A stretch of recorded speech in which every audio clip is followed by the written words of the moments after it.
सलाम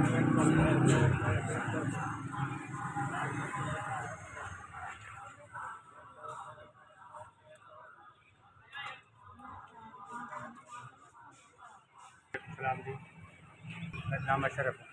मैं जिन्होंने हो गए 5-6 साल हो गए बेचदे नूं। 80 रुपये लैने 100 का बेच के 15 रुपये बचते हैं। 85 रुपये का आंदा है, 100 रुपये का बेचे तो 15 रुपये बचते हैं।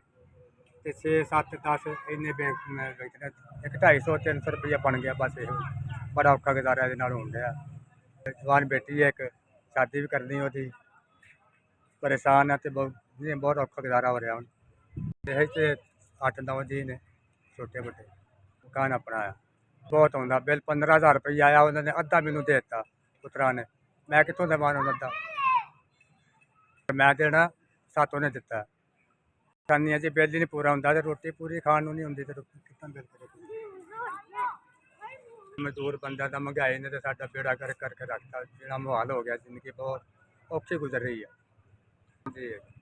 बड़ा औखा घर चलता हूँ, कितना बिल तारीए, रोटी लियाइए कि लियाइए, सब्जी अगे इन्नी महंगी है, सब्जी हथ नहीं पान देंदी हैगी।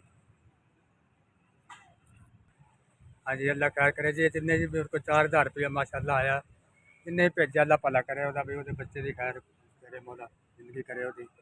मैं बड़ा मजबूर थी, मेरी मदद की है, अल्लाह भला करे।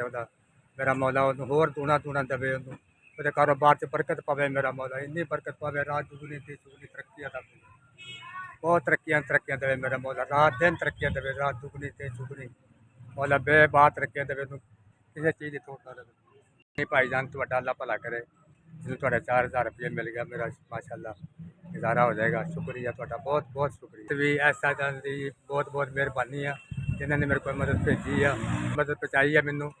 जिसे अल्लाह उन्होंने भला करे, उन्होंने खैर करे।